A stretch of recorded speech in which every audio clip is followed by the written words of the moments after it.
دیکھو مولانا طارق جمیل صاحب کی ملاقات ہوئی عامر خان سے, انڈیا کے ایکٹر سے, گھنٹوں ملاقات ہوئی ہے. مولانا کہتے ہیں میں نے فلمیں چھوڑنے کے حوالے سے کوئی بات نہیں کی, حالانکہ گئے اسی لیے تھے کہ بھائی برائی چھوڑنی ہے. تو برائی میں اس سے بڑی برائی کوئی ہو سکتی ہے؟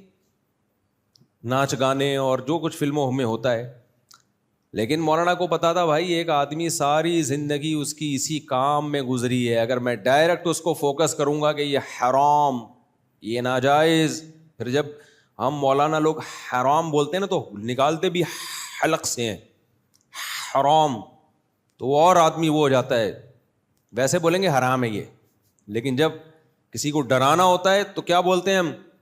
وہی ایک قاری صاحب سے کہا نا, قاری صاحب نے دکان پہ گئے مٹھائی کی اور کہتے ہیں شیرہ ہے شیرہ. اس نے کہا ہے مگر اتنا گاڑھا نہیں ہے, شیرہ تو ہے ہمارے پاس, اتنا گاڑھا شیرہ ہے, نارمل شیرہ نہیں ہے. تو وہ حرام ایک دم اتنا گاڑھا گاڑھا لفظ نکلتا ہے, وہ ویسے ہی ڈر جاتا ہے اگلا. تو ڈرانا پولیس کا کام ہے, مولویوں کا کام نہیں ہے, مبلغین کا کام نہیں ہے. یہ کس کا کام ہے؟ پولیس کا کام. ہاں مبلغین کا کام آخرت سے ڈرانا ہے, لیکن حکمت اور مصلحت کے ساتھ. کیا حکمت؟ کہ نبی صلی اللہ علیہ وسلم نے جب دعوت کے لیے کسی کو بھیجا, ایک صحابی رسول کو, کیا فرمایا؟ بشروا ولا تعسروا, لوگوں کو خوشخبریاں سنانا, تنگی میں مت ڈالنا. ایک دم جا کے نہیں یہ بتا دینا یہ کرنا حرام, یہ کر کے جہنم, یہ کر کے جہنم, وہ ڈر جائیں گے بھائی. آرام آرام, دین پہ سودے بازی نہیں کرنی ہے, اتنا نرم نہیں بن جانا کہ حرام کو حلال کر دینا ہے. بعض مبلغ یہ بھی کر رہے ہوتے ہیں یہ ناجائز ہے.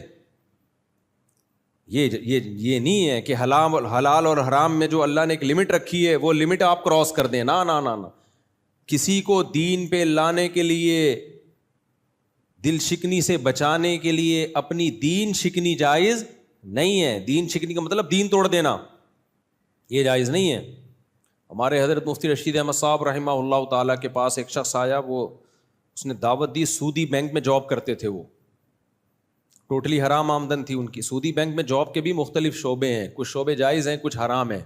جیسے چوکیدار کا شعبہ ہے نا, اگرچہ وہ سودی بینک میں چوکیداری کر رہا ہے مگر وہ جائز ہے, یعنی آمدن جائز ہے. بہتر تو یہ کہ نہ کرے یہ کام. آمدن اس لیے جائز ہے کہ وہ تو صرف پیسوں کی حفاظت کر رہا ہے نا, تو بذات خود ایک جائز کام ہے. تو سود کی وجہ سے 4 آدمیوں پہ لعنت ہوتی ہے, سود لکھنے والا, سودی لین دین, سود دینے والا, لینے والا, اور اس پر گواہ بننے والا.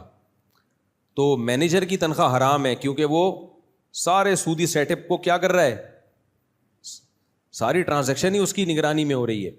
لیکن اگر سودی بینک میں کوئی شخص حرام کام نہیں کر رہا, جیسے الیکٹریشین ہے, اس کا کام ہے پنکھے لگانا, اس کا کام ہے ٹیوب لائٹیں صحیح کرنا, اس کا کام ہے سولر سسٹم کو ٹھیک رکھنا, تو یہ اس کی تنخواہ کو حرام نہیں کہتے. اس لیے میں عرض کر رہا ہوں کہ یہ جو آمدن کے حلال و حرام ہونے کا ٹاپک ہے نا, یہ اتنا ایزی نہیں ہے جتنا لوگوں نے سمجھ لیا ہے. کہ جو اسکالر اٹھتا ہے وہ فتویٰ دے رہا ہے یہ حلال ہے یہ حرام ہے, یہ پراپر ٹاپک ہے, یہ پڑھا جاتا ہے کہ آمدن کب حرام ہوتی ہے اور آمدن کب حلال ہوتی ہے. تو مفتیان کرام کا کام ہے, یہ انہی کو کرنے دیں آپ. تو ہمارے حضرت کے پاس فون کوئی شخص آیا کہ آپ کی دعوت ہے, حضرت نے فرمایا کہ نہیں میں نہیں قبول. بہت اصرار کیا, حضرت نے فرمایا بھائی آپ کی آمدنی جائز نہیں ہے. تو کسی نے کہا حضرت آپ اس کا دل ٹوٹ گیا, آپ نے دعوت ٹھکرا دی. تو حضرت نے فرمایا کسی کا دل جوڑنے کے لیے میں اپنا دین نہیں توڑ سکتا. یہ اصول یاد رکھو. آج کل بعض مبلغ کچھ ضرورت سے زیادہ نرم پڑ جاتے ہیں, یہ بھی ٹھیک نہیں ہے بھائی. نہ اتنے کڑوے بنو کہ لوگ تھوک دیں, نہ اتنے